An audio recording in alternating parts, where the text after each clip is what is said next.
Did you ever wonder how much money is being spent in these midterm elections that are just now 2 weeks away? Well, I looked it up and found the answer, so stick around.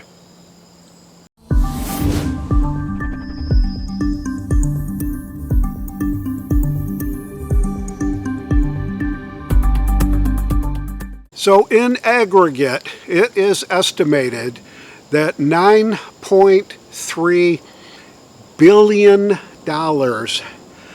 are scheduled to be spent on this midterm election cycle. Now, did you ever wonder, what do they spend all that money on? I see an awful lot of signs along the roads at busy intersections. Hey, vote for me, vote for this guy, vote for that guy.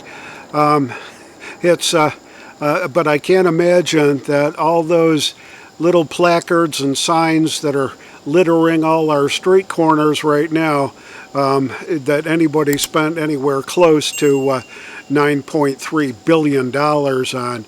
Where I think the most expenditures are being outlaid right now is to the media.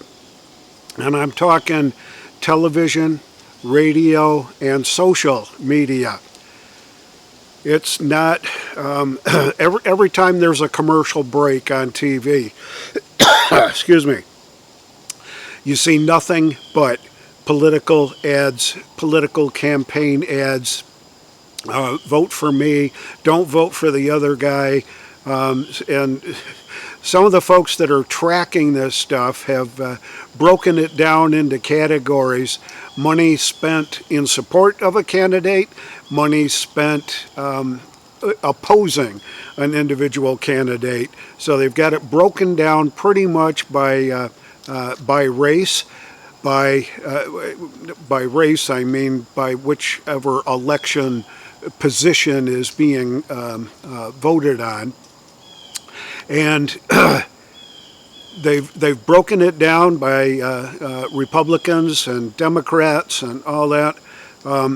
Actually, the Republicans are outspending the Democrats, and the Democrats, I think, are enjoying a much larger share of out-of-area donations, monies that are coming from powerful individuals like George Soros, etc., that the Democrats may be outpacing the Republicans on those out-of-area donations, political action committees and things like that.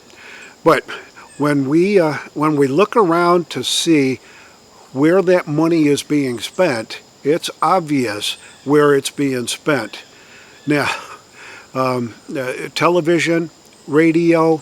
No, I don't listen to much radio, even in the car when we're driving around. I use a satellite radio company that I just pipe music in on, and that's it. No news, no commentary, no nothing, just music. So I don't really see or hear what's going on on the radio side of things. But if you're surfing the internet and you see pop-up ads, if you're on Facebook or YouTube and you see the ads that are interspersed in some of the creators' videos and posts on Facebook and Twitter and stuff like, you're going to see political ads going crazy. And I guess the question that I've really got and would like to get some feedback on from you all is, what do you think the impact of all this is going to be? Are you influenced by the ads, or are you influenced by the actual campaigners' platform? What they're for, what they're against? And yeah, sometimes the ads get into that. But what I'm seeing here in North Carolina with this open election for senator here in North Carolina, where we've got Ted Budd and Cheryl Beasley, running against each other. It's just nothing but finger pointing and blaming. You vote for that one and you're going to end up in debtor's prison. Vote for that one and you're going to die from an abortion. And it's absolutely crazy how dirty the politics can be. I try not to look at the ads, but they are just absolutely, we are inundated right now with ads, and we've still got 2 weeks to go. And it doesn't matter if you've voted absentee or voted early. It doesn't discriminate. They'll continue to send these ads out over the airwaves, over the television, over social media, for as long as it's going to take, right up until and during the day and even the day after the election. So we'll have to see how it all turns out. I don't really have a whole lot of faith in the polls. I don't have a lot of faith in the advertising that goes along with it, with the campaigning. I just don't do that. I do what I consider my own research. I look at my values. I look at what I believe in. I look at what I think America stands for, and I try to find candidates that are in alignment with my beliefs, my values, and that's how I'm going to vote. And it's very difficult to find folks that are exactly in line with your morals and values and what you believe in, your ethics. But it's time to do your research. It's time to make sure you understand the issues that are facing our country right now. It's time that you pay attention to what's going on. If you watch the ads, you're going to see an awful lot of finger pointing and hate mongering, accusations and accusals and all kinds of nonsense. So with a sense of calm, after you've done your research, what I did is downloaded a sample ballot for my particular district, and I looked at each one of the candidates that are running for each of the offices that are on the ballot this year, and I did some internet research on them. There's a lot of smaller, lesser-known positions.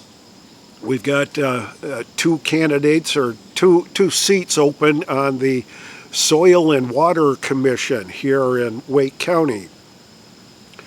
Well, gee, I don't know, but there's no party affiliation attached to any of the candidates there, so you got to kind of dig into their history, what they've been, where they've gone, other offices that they've held, so that you can get a sense of what they're going to be doing, what their agendas are, and what is driving them to seek those kind of positions as commissioner of the Soil and Water Commission. It's important, I think, but it's very difficult to sort out who's who, and those are fairly important kinds of things because it's very, very local, and it has a more direct impact on individuals. If you're concerned about your soil and your water, then pay attention to those kind of races. So that's what I did. Downloaded my sample ballot, researched each one of the candidates to make sure that I understood what their positions were on things, what their agenda is on things, what their platform is, and made my decisions from there. And I would urge you all to do the same. We've got 2 weeks left. Make the best of it. Hey, this is the Prepared Suburbanite reminding you to be prepared always, and I'll see you all on the next video.